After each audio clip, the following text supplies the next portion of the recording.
just life.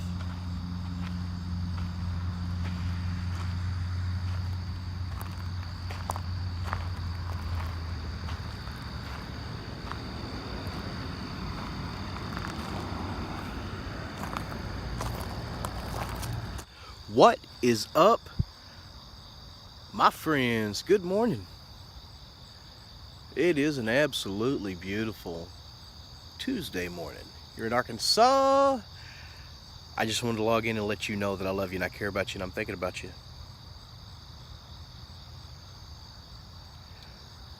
I hope that you had a great Labor Day weekend. I, for one day I labored. The rest of it, I did not labor.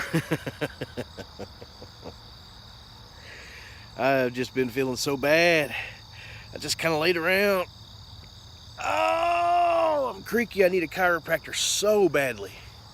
Been watching a couple of chiropractors on YouTube and thinking, man, that would feel good.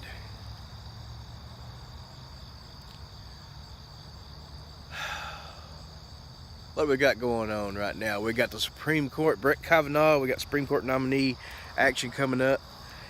Trump released a bunch of other papers, and they're not going to read anyway because Trump already told them, or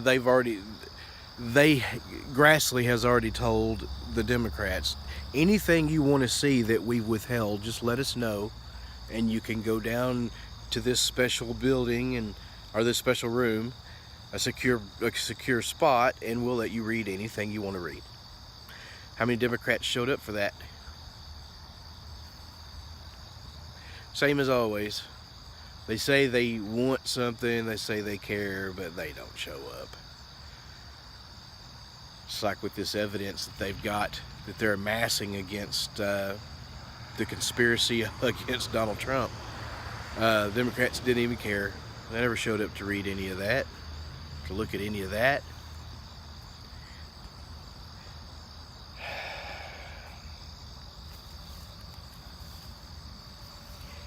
We had Bruce Orr last week. Hell, the Democrats, they sent interns to ask questions. They didn't even show up for that hearing because they don't care. It's Democrats. And I'm going to tell you right now, I was one for a long time, and I have a feeling that everybody else knows it too. The Democrats are the problem with our country. The way they look at things, the way they'll at all cost fuck everybody else over just so that they can look good or retain power. Saul Alinsky. Yeah, you need to look into that guy if you don't already know about him. We got trade. So President Trump was about to go on the phone with the president of Mexico last week, and they had sealed the deal and everything. So he's like, well, I'll call Justin Trudeau and see if he has anything he wants to input, so I can say, I just talked to Justin Trudeau and he said blah blah blah, I'm not interested in this, or well, he gave him a chance to say something. Justin Trudeau refused to take President Trump's phone call. If you're in the middle of all this negotiations, and make no mistake, a wrong move here by Trump or Trudeau will destroy Canadian economy.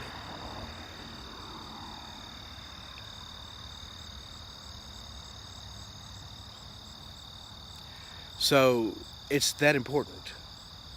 And Trudeau decides, I'm just not going to take that call. He said, because it was a scheduling conflict. Yet I saw someone talk about his schedule, because I've been paying a lot of attention to Justin Trudeau lately, since he's taken a special interest in our president and being #resist. Yeah, he had no scheduling conflict. He had a few meetings And there was nothing else on his schedule that day. Go figure. Oh, yeah, if it's the most important decision he'll probably make, and I know he doesn't think so.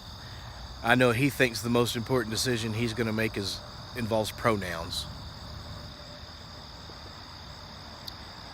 But the most important decision he's going to make in his presidency, at least this term maybe, probably all of it, is how this trade negotiation goes.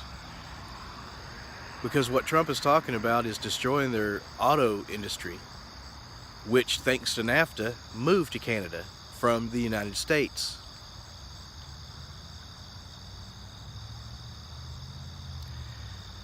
Largely. Oh, good Lord. There ain't nothing for you to look at today.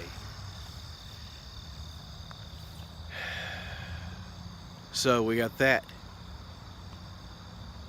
Canada is purposely trying to not on this trade deal, it seems like. They have someone down here. You know, he made an off-the-record comment. He went and gave an interview, and then he said, no, off the record, I don't want to kill these people. But anything they do is going to be on our terms. Because he knows they have no choice but to reciprocate with what he wants. Or at least make a good faith effort. Like more than what they've been doing. Trudeau thinks he's in a position of power just because he wants to act like he's in a position of power. And that's what Democrats do. The liberals. I can tell you this, though, he's not. The only position of power he's in is relying on whether Donald Trump wants to ruin his economy or not.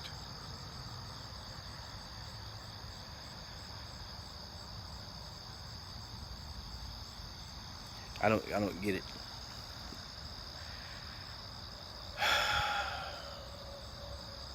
What else we got? Kaepernick on Nike, just do it.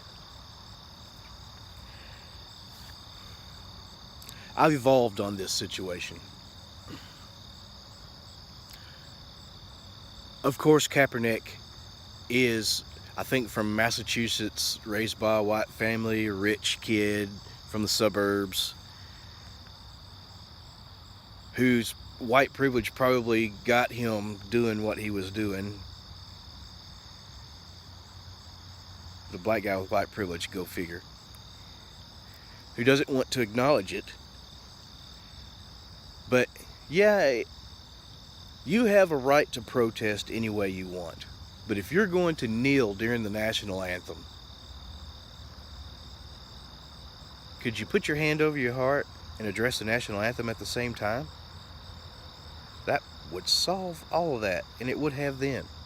I do believe I said this. Address the flag while kneeling if you have to. It's your right. There's nothing more American than doing it your way. But go further than that. Actually do something. Like the Nike says, just do it. Actually do something. The thing that really bothers me about the whole Kaepernick thing is that he was benched. His career was basically over because he sucked. He may have been better than some of the quarterbacks who were playing, but he wasn't on that team. He wasn't hired by that team. He was hired by the 49ers. And the 49ers had somebody they wanted to go with better. So he thought, I'm pissed anyway.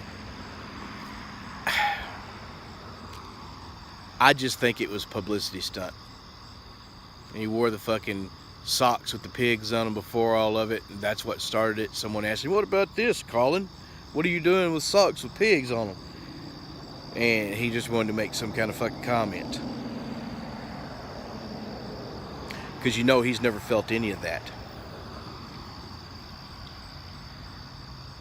I know people who say they've never even seen any kind of racism.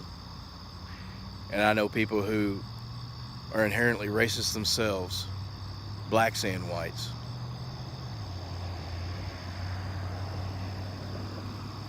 It's an odd situation. And I've always said trouble finds those who's looking for it.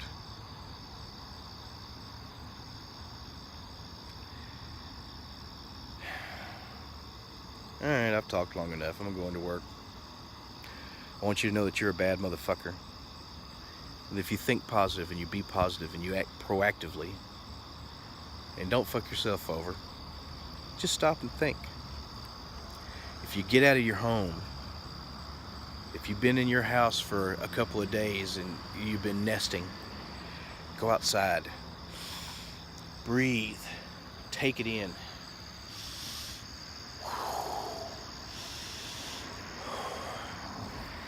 Get them lungs full.